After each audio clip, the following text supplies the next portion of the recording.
After taking the world by storm with one of the most beloved comedy acts of all time, Dean Martin and Jerry Lewis bitterly ended their partnership 10 years to the day after it began.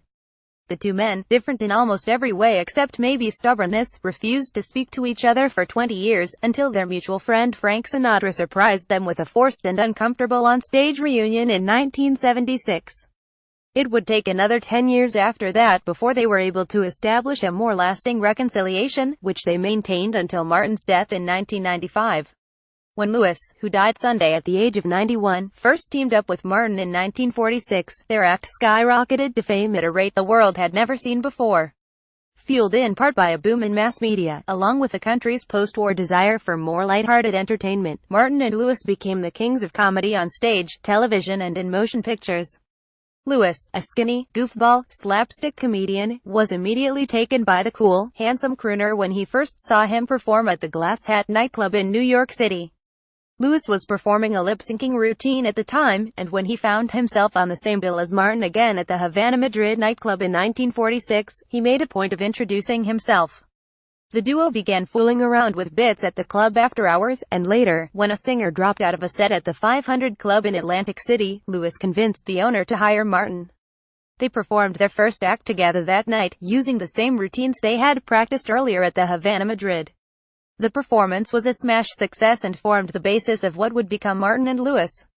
In the act, Lewis would play the clown, causing chaos on stage as Martin, always calm and collected, coolly sang his routine.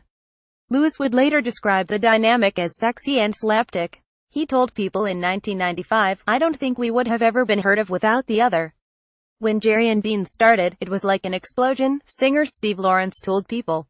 When these two guys got together and opened at the Copacabana, you would not believe the pandemonium that existed in that club. It just went nuts, and you couldn't get in the joint after that. They broke every record in the house. Dean and Martin also brought a sex appeal to their act that had never been seen before in comedy. "This was the first time there was a comedy act that looked like this," added Lawrence. They were very attractive-looking guys, and before that you had duos like Laurel and Hardy and Abbott and Costello and Olsen and Johnson. Then Martin and Lewis came along and they were just so different than any of those guys. The duo were quickly signed to a movie deal, and ended up making 16 films together over the next 10 years. The formula was usually the same: two unlikely friends are driven apart by some trouble, usually related to women chasing Martin's character, only to have each other's backs in the end. Almost all of their films became wildly popular. Despite their success, problems began to creep into their relationship. Martin started to feel that Lewis was exerting too much control over their work and began to talk of returning to his solo career. Lewis, who still idolized Martin in many ways, felt betrayed, and before long the two stopped speaking. They performed a farewell show at the Copacabana on July 25, 1956, exactly 10 years after they had first taken the stage together. Both men continued to have success after going their separate ways. Martin's popularity continued as a member of Frank Sinatra's Rat Pack, and Lewis scored a series of hits with films like The Bellboy, The Ladies' Man and The Nutty Professor. Despite their success and the passing of time, they continued not speaking to each other.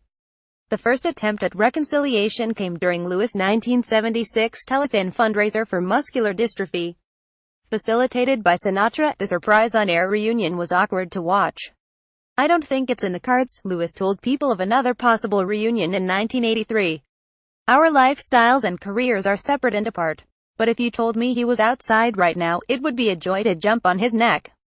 But when Martin's oldest son, Dean Paul Martin Jr., was killed in a plane crash in 1987, Lewis attended the funeral and officially made up with his old stage partner. They would continue to speak on and off until Martin died in 1995. After Martin's death, Lewis began talking more fondly of the crooner in public, even taking blame for their acrimonious breakup. "I broke up the act," Lewis told People in 2002. And despite Martin's air of nonchalance over the years, Lewis claimed, "Dean hurt desperately. And I felt guilty of not seeing it sooner."